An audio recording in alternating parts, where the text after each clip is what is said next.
Havildar Narendra Singh was martyred in the ceasefire violation in Uri. We're getting visuals of the wreath-laying ceremony for martyr Havildar Narendra Singh, who lost his life in a ceasefire violation by Pakistani troops along the line of control in the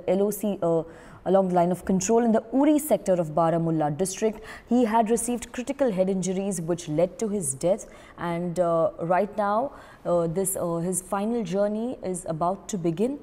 The mortal remains of the Braveheart were airlifted to Srinagar earlier, to his hometown right now, and India salutes the martyrdom of Havildar Narendra Singh. Havildar Narendra Singh is 43 years old. He received serious injuries on his head on August 7th in Uri when Pakistani troops violated ceasefire. These are the visuals coming from his hometown. We will get you our correspondent Zenith to get us more details about Havildar Narendra Singh, who was martyred in ceasefire violation in Uri.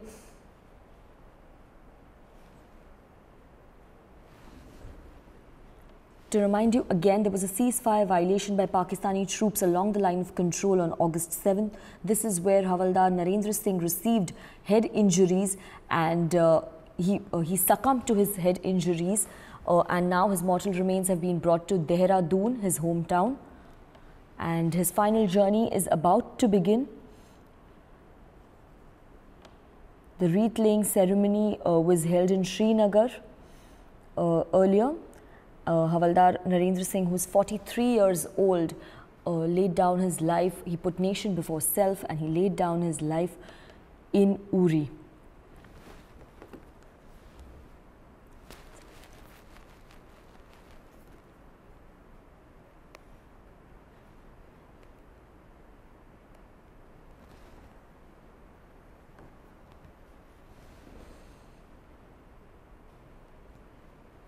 The wreath-laying ceremony was also held in Delhi yesterday, with full honours in Delhi yesterday for Havildar Narendra Singh, who lost his life serving the nation while fighting Pakistani troops in Uri along the line of control.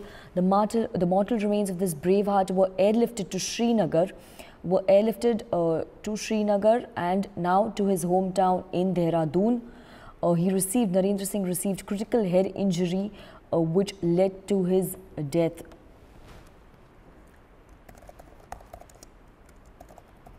We are getting these live visuals from Dehradun, where his family has also been gathered, and he will be laid to rest with full honours in Dehradun.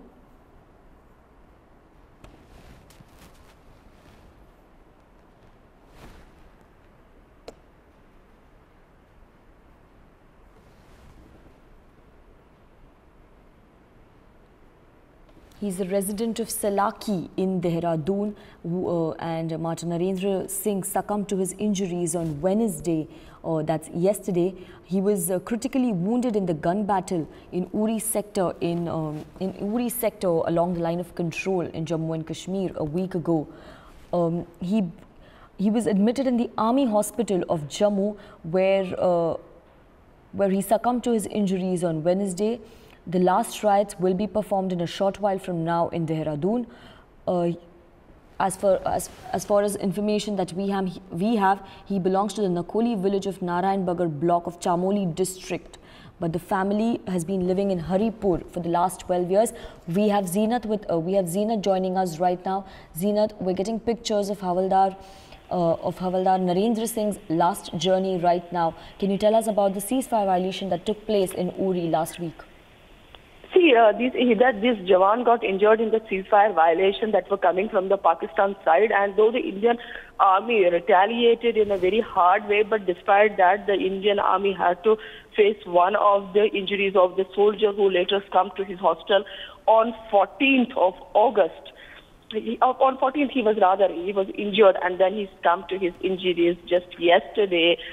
We have been seeing the ceasefire violations continuously, particularly at the Uri belt, whether it is it was last week or before that, but we have been seeing continuously ceasefire violations for the last 4 to 5 months, and many ceasefire, not only 5 or 10, it was more than 40 to 42 violations that have been reported for the last 7 months now.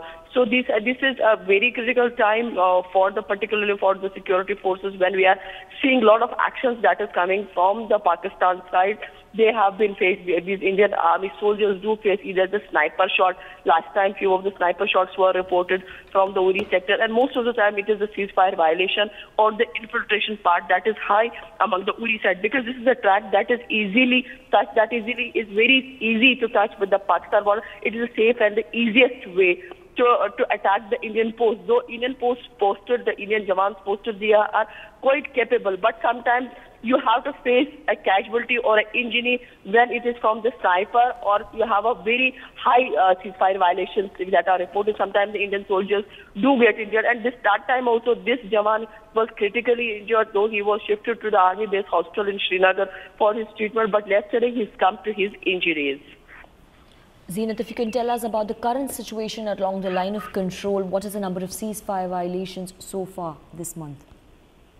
See, as far as the ceasefire violations are concerned, we have been reporting right from the beginning that, yes, every week we have been reporting about the ceasefire violations. Between 2 to 3 ceasefire violations are usually reported in a week's time. And this time we have been seeing very high borders, whether it was the border of the Uri side or it is the border of the Poonch. Last time also in Rajouri, Poonch, the school boys, the kids, how to face the burnt when there were a high ceasefire violations that were coming from the Poonch and the Rajouri side, and also in which one of the Jawans of this Mudassir Nair of the Tral got injured. That was also by the ceasefire violation. One of the mortar shell landed in his bunker and he died there. So we have been seeing the Uri belt is very high up as far as the ceasefire violation as well as the infiltration part is concerned. When we talk about the infiltration part, more than 162 infiltrations have been reported, and more than 100 plus those infiltration bids were easily fought by the Indian Army. But this infiltration part as well as the ceasefire violation, as per the Indian Army, says that it goes up till August, because this is the time when they try to attack more, but the forces posted there are quite capable to reply back with a hard force. But sometimes they have to face these injuries part, so that is a part of the process. But we have been seeing that despite the critical injuries or the later the Jawans come, we have been seeing the morale of the forces very high. When we talk to few of the soldiers and who are the we request you to just hold on. We have Lieutenant General B.S. Jaswal joining us on the phone line on this broadcast. Lieutenant General Jaswal, Havildar Narendra Singh, a brave heart who laid down his life for the nation, his last rites are about to begin in Dehradun. Your take on this ceasefire violation by Pakistan which took place last week? Firstly, I salute our brave heart and our martyr, Havildar Narendra Singh. He's given his life for the nation, the line of duty, and it is the highest form of sacrifice. We have been having casualties because of Pakistani sniper fire and ceasefire violations. The only action which I always recommend is that till the Pakistan starts feeling the pain, they will keep doing these kind of activities. And this post from where the violation had taken place from Pakistan, that needs to be raised to the ground. My heart goes out to the families who've lost an important family member, and I salute him once again. And I am proud of him that he did whatever he could in the line of duty for our nation. Thank you, thank you, Lieutenant General B.S. Jaswal, for joining us on this broadcast. We are beaming you pictures live from Dehradun, where the last rites of Havildar Narendra Singh are about to begin. These are his family members and people from his hometown paying their last respects to Havildar Narendra Singh and saluting him for his ultimate sacrifice. We will keep coming back to these pictures.